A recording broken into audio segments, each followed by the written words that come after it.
大家好，你哋有冇聽過呢句廣告嘅口號啊？咁藥箱都變成首飾箱啦。其實呢句話講得冇錯㗎，我唔係為呢個品牌賣廣告，而係今日想同你哋解鎖一個冷知識。好多中藥名居然都係珠寶級，好似珍珠、琥珀、珊瑚等，呢啲一聽就係好名貴嘅名字，竟然都係中藥藥材。講到寶藏，中國古代貴族嘅首飾箱真係令人大開眼界。從玉簪到步搖，金田到鳳冠，每一件都係頂級工藝嘅限量版。而家我哋就開箱古代頂級嘅首飾箱，睇下裏邊到底有幾 bling bling。中國崇尚玉文化，玉絕對係古代君子嘅人設標配。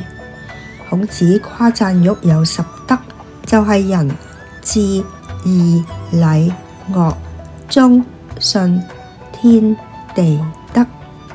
古人佩戴玉器唔單止係因為好睇，更加係為咗時刻提醒自己嘅言行要配得上呢一塊玉。玉簪同埋步搖更加係宮廷女士嘅至愛同埋身份嘅象徵，尤其是係皇后戴嘅步搖，一步一搖曳，婀娜多姿，行步路都自帶仙氣。古代嘅耳飾叫做耳當，戴喺鬢旁嘅叫華成，額頭貼金田，呢啲名字聽起上嚟就超有儀式感。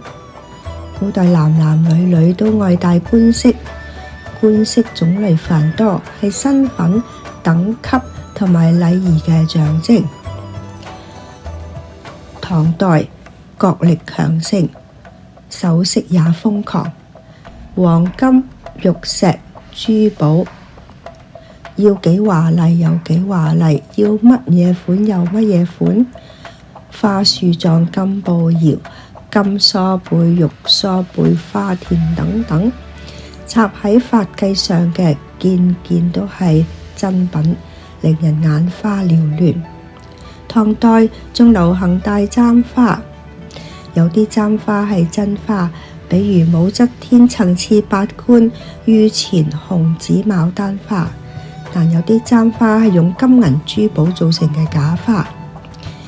頭上戴簪花，如果再襯埋臂穿，即係手鐲，簡直係當時頂流時尚嘅穿搭。宋代流行珠翠面花，貼喺面頰或者額前，呢個係古代版嘅 bling bling 面部貼飾。原來古今中外嘅女性對亮晶晶嘅執着都係一樣嘅。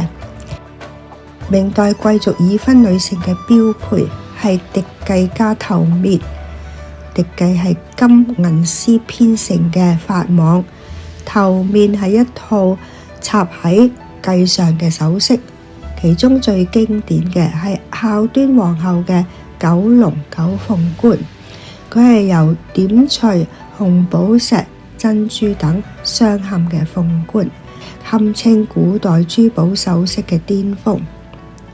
腰帶亦都係重要嘅配飾，玉帶、金帶唔單止係時尚嘅單品，更加係官服禮制嘅身份勳章。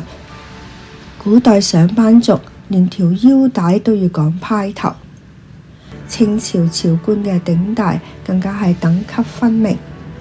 一品官，比如和坤嘅朝官係頂戴紅寶石加珊瑚頂珠，二品官頂戴柳花珊瑚，朝珠係要穿108粒東珠加4粒隔珠，配背雲墜飾。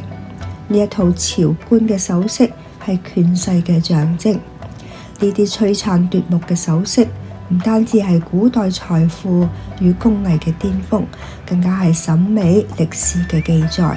每一件背後都係一個時代嘅故事。珠寶唔單止係女士嘅恩物，古人寫詩都鍾意用珠寶去加詞。例如黃漢嘅葡萄美酒夜乾杯，蘇軾嘅琥珀狀要配等。古代男士挑選定情信物更加係費盡心思，髮簪、玉佩、耳環、手鐲，甚至親筆寫情詩。比如粵劇《諜影紅梨記》嘅男女主角就係用絲緞傳情定情。但係若果以上所講嘅呢啲定情信物放到今時今日定情信物嘅排列榜首嘅，應該只有一樣，就係支票。講到呢度，你哋係咪開始懷疑人生呢？到底係情比金堅，定還是係金比情堅呢？馬上就係元宵節，即係中國情人節。熱戀中嘅男士們，你哋想好送乜嘢定情信物俾你心中嘅佢未啊？你哋會選傳統嗰啲首飾啊，定還是手寫情書？咦，唔通你想買架 Porsche 俾佢揸返公司，定還是都係費事麻煩，直接過數俾佢呢？最後祝願家家元宵節團團圓圓，相戀中嘅有情人，祝你哋甜甜蜜蜜，情定終身。元宵節快樂！我係是非人，請按讚、轉傳、訂閱及按小鈴鐺。多謝你哋嘅收聽，下一輯再見。